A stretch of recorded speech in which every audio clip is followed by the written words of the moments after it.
নমস্কার, জিও আড্ডা চ্যানেলে সকলকে স্বাগত জানাই। আজকে আমরা 2025 সালে যারা তোমরা মাধ্যমিক পরীক্ষা দিয়েছো তোমাদের জিওগ্রাফির প্রশ্নপত্র নিয়ে আলোচনা করব। দেখি চলো তাহলে কি প্রশ্ন পড়েছে আমরা সেগুলো নিয়ে একটু দেখে নিই। দেখো, প্রথম বিভাগ কয়েতে যে প্রশ্ন আছে, দক্ষিণ গোলার্ধে সমুদ্র স্রোত বাম দিকে বিক্ষিপ্ত হয়, এর কারণ কি না পৃথিবীর আবর্তন গতি। বর্ষাকালে ভরা কোটালের সময় সমুদ্রের জল প্রবল বেগে নদীর মোহনা দিয়ে ভেতরে প্রবেশ করে, তাকে কি বলা হয় না তাকে বলা হয় বান ডাকা। এর পরের প্রশ্ন দেখে নাও, নিম্নলিখিতগুলির মধ্যে পরিবেশের সর্বাধিক ক্ষতিকারক দূষক হলো কি? পলিথিন। আয়তন অনুসারে ভারতের ক্ষুদ্রতম কেন্দ্রশাসিত অঞ্চল হয়ে যাবে লাক্ষাদ্বীপ। দিবং লোহিত নদীর মিলিত প্রবাহ, এটা ব্রহ্মপুত্র। এর পরের প্রশ্ন দেখো, হিমালয়ের একটি সরলবর্গীয় উদ্ভিদের নাম কি না পাইন। নিম্নলিখিতগুলির মধ্যে মিলেট জাতীয় শস্য, এটা রাগি আছে এখানে, জোয়ার বাজারের রাগির মধ্যে।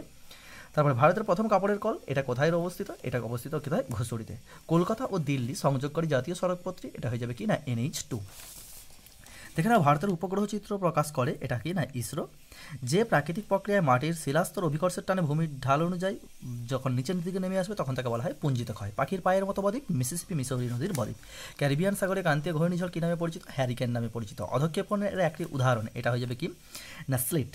তারপরে দেখে নাও, শুদ্ধ অশুদ্ধতে কী রয়েছে। শুষ্ক ও কৃষ্ণপক্ষের অষ্টমী তিথিতে সমুদ্রে ভরা কোটাল দেখা যায় না মরা কোটাল দেখা যায়, এটা অশুদ্ধ।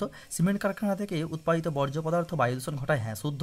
হিমালয়ের পাদদেশ অঞ্চলে নুড়িবাড়ি পলি ঘটিত সমভূমি অঞ্চল বেট নামে পরিচিত, এটা হয়ে যাবে অশুদ্ধ। ভূবৈচিত্র্যসূচক মানচিত্রে ভূমিভাগের দূরত্ব ও মানচিত্রের দূরত্বের অনুপাতে স্কেল দ্বারা নির্দেশ করা হয়, হ্যাঁ এটা শুদ্ধ।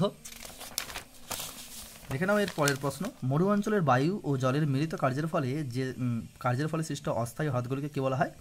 প্লায়া বলা হয়, এটা শুদ্ধ। উল্কাপিণ্ড স্ট্র্যাটোস্ফিয়ারে পুড়ে ছাই হয়ে যায়, না এটা অশুদ্ধ। ভূপৃষ্ঠ সংলগ্ন বায়ুস্তর প্রধানত বিকিরণ পদ্ধতিতে উত্তপ্ত হয়, হ্যাঁ। তারপরে শূন্যস্থান পূরণ দেখে নাও, উপগ্রহ চিত্রের ক্ষুদ্রতম একক কী হয়ে যাবে? পিক্সেল। তারপরে যে প্রাকৃতিক প্রক্রিয়ায় মাধ্যমে ভূপৃষ্ঠের উপরিভাগের ভূমিরূপের বিবর্তন ও পরিবর্তন ঘটে তাকে বলা হয় বহির্জিত প্রক্রিয়া। পারমাণবিক শক্তির উৎপাদন কেন্দ্র, এটা কেন্দ্র থেকে নির্গত হয় তেজস্ক্রিয় বর্জ্য। গ্রীষ্মকালে উত্তর পশ্চিম ভারতে ধূলিঝড় কী নামে পরিচিত? আঁধি নামে পরিচিত। বায়ুচাপ পরিমাপ করা হয় ব্যারোমিটার যন্ত্রের সাহায্যে। নদীর দ্বারা ড্যাশ পদ্ধতিতে অদ্রবীভূত সূক্ষ্ম বালু পলি কাদা এগুলো কী হয়? পরিবাহিত হয় ভাসমান পদ্ধতিতে। চন্দ্র থেকে পৃথিবীর দূরত্ব যখন 3.56 লক্ষ কিলোমিটার হয় তখন তাকে বলা হয় কি না পেরিজি অবস্থান। এর পরের প্রশ্ন দেখে নাও, কাশ্মীরের প্রবাহিত বিতস্তা ঝিলাম কোন নদীর উপনদী? এটা হয়ে যাবে সিন্ধু। ভারতের উত্তর পূর্বাঞ্চলে কোন ধরনের চাষের জন্য অধিক মৃত্তিকা ক্ষয় হয়? এটা হয়ে যাবে কিনা ঝুম চাষের জন্য। ওড়িশার কটক শহরে কোন ফসলের কেন্দ্রীয় গবেষণাগার কেন্দ্র রয়েছে? এটা ধান গবেষণাগার কেন্দ্র রয়েছে। ধানের 2021 খ্রিস্টাব্দে আদমশুমারি অনুসারে ভারতের মহানগরের ন্যূনতম জনসংখ্যা কত? 10 লক্ষ।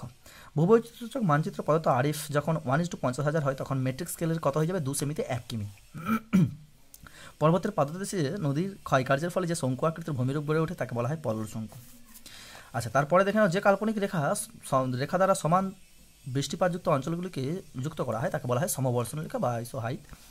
শীতকালে উত্তর পশ্চিম ইউরোপের বন্দরগুলি কোন উষ্ণ স্রোতের প্রভাবে বড়মুক্ত হয়? উপসাগরীয় স্রোতের মাধ্যমে। এরপরে দেখে নাও, বামস্তম্ভ ডানস্তম্ভ, এটা রাজস্থান হয়ে যাবে লুনি, ভিলাই হয়ে যাবে লৌহ ইস্পাত শিল্পকেন্দ্র, কান্ডালা হয়ে যাবে করমুক্ত বন্দর, তারপরে লাদাখ হয়ে যাবে কিনা খারদুংলা। এরপরে তোমাদের 2 নম্বরের প্রশ্নগুলো এগুলো দেখে নাও, এগুলো খুব সহজ ছিল এবং 1 নম্বরের কোশ্চেনগুলো তোমাদের কতগুলো ঠিক হয়েছে তোমরা অবশ্যই কমেন্ট বক্সে জানাবে। দেখে নাও, এটা 3 নম্বরের প্রশ্ন বিভাগ ঘয়েতে, এগুলো 3 নম্বর। এবং বিভাগ উঁতে দেখে নাও 4 নম্বরের প্রশ্ন, দুটো পার্টে রয়েছে। 5.1-এ দুটো করতে হবে, 5.2-তে দুটো করতে হবে। এরপরে দেখে নাও ম্যাপ পয়েন্টিংগুলো 10টা ছিল, এখানে তোমাদের করে দেওয়া রয়েছে। এখানে দেখো চণ্ডীগড় রয়েছে, এখানে আগ উৎপাদক অঞ্চল, এটা একটি ভারী ইঞ্জিনিয়ারিং শিল্পকেন্দ্র, এটা সর্বাধিক বৃষ্টিপাতযুক্ত স্থান, সাতপুরা পর্বত, নবসেবা বন্দর, দক্ষিণ ভারতের ল্যাটেরাইট মৃত্তিকাযুক্ত অঞ্চল, তারপরে রয়েছে কল্লেরু হ্রদ, তারপরে মহানদী, এখানে রয়েছে কি না পূর্ব ভারতের একটি ম্যানগ্রোভ অরণ্য অঞ্চল। এই মোট 10টা তোমাদের ম্যাপ পয়েন্টিং। আজ এই ভিডিওটা এই পর্যন্তই রইল, পরের ভিডিও দেখার জন্য অনুরোধ।